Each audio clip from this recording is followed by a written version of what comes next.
Nigga, it's like that, bitch. Welcome back. Alright, to another episode. We finna get into another episode on Warren Cali. I really fuck with Warren Cali because bro really be like bringing truth and light to a lot of situations, and I really fuck with his channel. That's why I be like reacting to his content for the most part. Um, and I really respect the fact that he don't have nothing from the stories. He give everybody this shit raw. Like he don't bring nothing outside. Like when I first started reacting to his content, you feel me? It was new, you feel me, to me, and I was just noticing that. And that was one of the main reasons that I stuck with it. Like he don't have nothing, he don't hold no punches back on no niggas. I guess that's why he don't show his face, but we finna see what the fuck he talking about. Let's go see what's up. Welcome back to another episode of Warren Cali. In this episode, I will detail the story of Shady Blue, 4 and 5 from the Rolling 60 Crips. When you think of the history of gangs of Los Angeles, it wasn't just the Crips and Bloods that solely led to the destruction of many communities. It started long before the formation of those gangs in the 70s. Los Angeles was a city divided by race, redlining, unemployment, and aggressive policing. Entire black neighborhoods in South Central Los Angeles were cut off from opportunity, while social programs were disappearing and factories were leaving the city. Young people were growing up in these areas where institutions failed and the streets filled the gap. Early on, many of these groups formed around self-protection, neighborhood identity, and filling the vacuum left behind after the decline of the civil rights organizations in Los Angeles and other cities. As the numbers grew, the Crips expanded rapidly across the city. That expansion brought power, but also fear from both rival neighborhoods and with their own communities. What started as protection slowly shifted towards street dominance, and violence increased as disputes over territory escalated. The Rolling 60s emerged from the Crenshaw district in South Central Los Angeles. They became one of the largest and most recognized sets associated with the Crips. At the time, many black communities were facing over-policing, limited opportunity, and lack of protection. Street groups originally formed as a way for young people to defend their neighborhoods, but over time, those structures evolved, and not always in positive ways. The number 60 referred to the area they represented. As Los Angeles changed, so did the Rolling 60s. Their size gave them influence, not just locally, but nationally, through migration, incarceration, and street ties. Their name spread beyond California, into other states, and sometimes even other countries. With that growth came internal division, rivalries, and cycles of violence. What began as a neighborhood identity. I really want to get into this because that's what the fuck I'm always talking about. Niggas be always saying this shit. Gang started for this, gang started for that. In reality, like once shit started like moving, you would notice like niggas did more than just like protect their neighborhoods over time. Like it wasn't really about protecting your neighborhood. And the reason being is because you got to realize these niggas was young. Like niggas be like 16, 15 when they do a lot of this shit. And then they not looking at life at the point where they need to be looking at life at yet. As men, as young men, they not really realizing a lot of things that are right and wrong, and they just looking at the excitement of certain things. So that's another reason why I really feel like that narrative be ass, because it don't really make sense. Young niggas don't really know how to protect the neighborhood. They need the guidance to understand what the fuck protection is. That's one of the main things I be hating that they say when it come to gangs though. But shit, that's how they felt they was moving, I guess. Came tied to street politics, retaliation, and survival.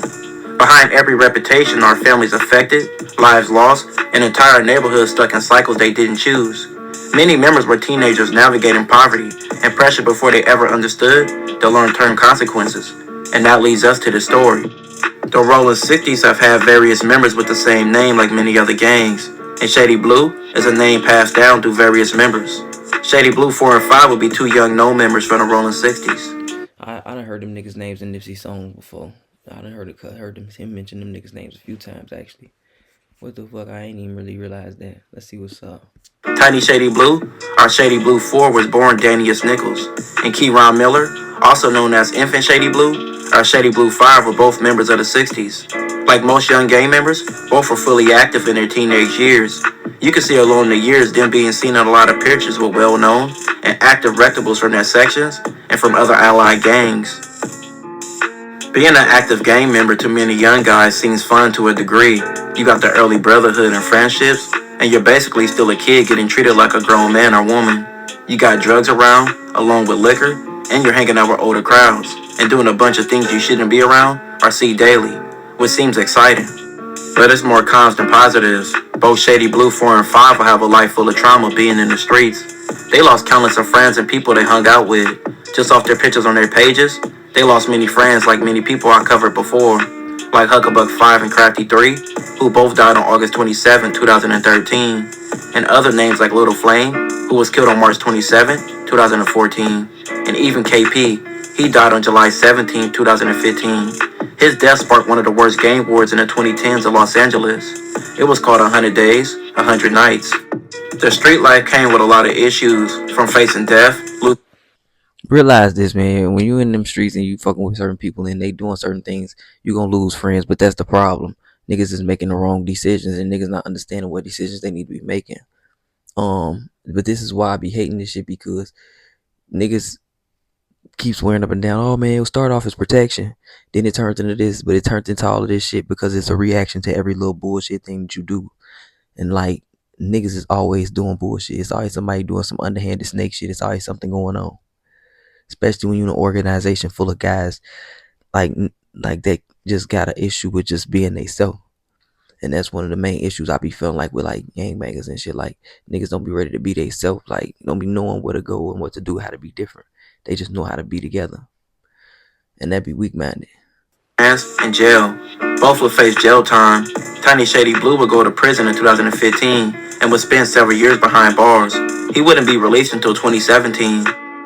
During this time, Infant Shady Blue was a few years younger, and he was on the streets building his name.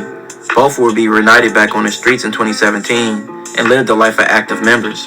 Tiny Shady Blue himself would proclaim that both of them together was a scary sight. But by 2019, it would be one of the worst years from the rolling 60s. They lost a major figure in their community being Nipsey Hussle. Along with that, Infant Shady Blue was shot multiple times, and his injuries were devastating, which he almost died from. His injuries were so bad, he would be put in a wheelchair. But being in a wheelchair didn't stop him or his banging. He remained an active gamer. He dumb as fuck. But this is the part of the shit that I hate that rappers don't talk about. Niggas ending up in wheelchairs, niggas getting killed. Like they talk about niggas dying because they want to shout niggas out, but they don't speak on the niggas that get shot and be living. They don't speak on they bring niggas names up that's in jail, but they don't talk about what they going through up in there. They don't talk about what's really going on type shit. They just be half-assing the situation. But this nigga stupid. First of all, you just got put in a fucking wheelchair. You better sit your ass the fuck where you permanently sitting the fuck down. You might as well stay the fuck down, my nigga. You tripping. But so did Tiny Shady Blue, and once again, he would go to prison in 2019, and he would be locked up until 2020. Infant Shady Blue focused on money with his new disadvantage, but he didn't let that stop him. He put all his energy on relearning how to walk, but unfortunately, tragedy would strike that same year. Keyron Miller, aka Infant Shady Blue, who was 22, died from injuries sustained in a two-vehicle collision on Interstate 405 on November 10, 2020. The collision occurred approximately 11:54 p.m. Another individual who was 20 years old also died from the accident, according to the California Highway Patrol. This was a big loss for the 60s, especially Tiny Shady Blue. He took his death hard. It was like losing a little brother. Both had a close bond and grew up together. Tiny Shady Blue would tat his name on his head and always post about Infant Shady Blue and comment on his page displaying how much he missed him.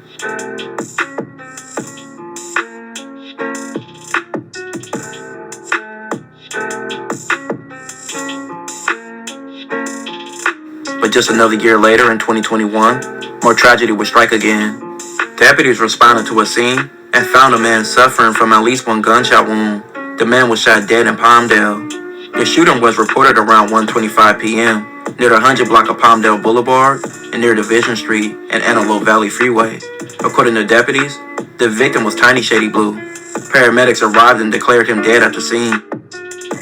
Just like that, in a year, both men tragically lost their lives in crazy ways, both still young in their 20s. Life is short, shorter when you grow up in the streets. Out here, you don't measure time in years. Man, look, when you living by the gun, something gonna happen to you through the gun. Like, you can't be running around thinking some shit not gonna happen. Second of all, this ain't no fucking movie, bro. This not no video game. You're not gonna wake the fuck back up with a new life, nigga. This a lot of this shit is like niggas literally mourning another nigga death. Like he tattooed this nigga name on his fucking forehead because he missed him that fucking much, nigga. They not even blood related. Like niggas really be thinking that shit is cool and funny and this and the third. Like nah, that shit is like a whole nother.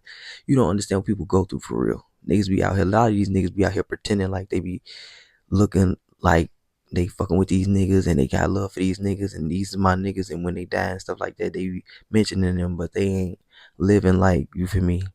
Damn, I really miss my homie. Them people that really be missing that person, they be fucked up behind that. And you got people that join gangs because of shit like that. And then you gotta understand where they coming from. And it be different levels to pain. But like niggas gotta realize like it's the decisions that we making. Like if we not making the right choices ain't gonna be happening to us.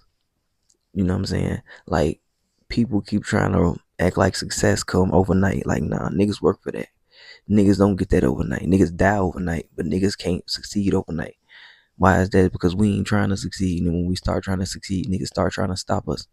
But you gotta realize like everything come with time and progress. Like you can't be mad at the world over certain shit. You can't look at certain shit a certain way because of the simple fact that like something ain't working out right now. You feel me?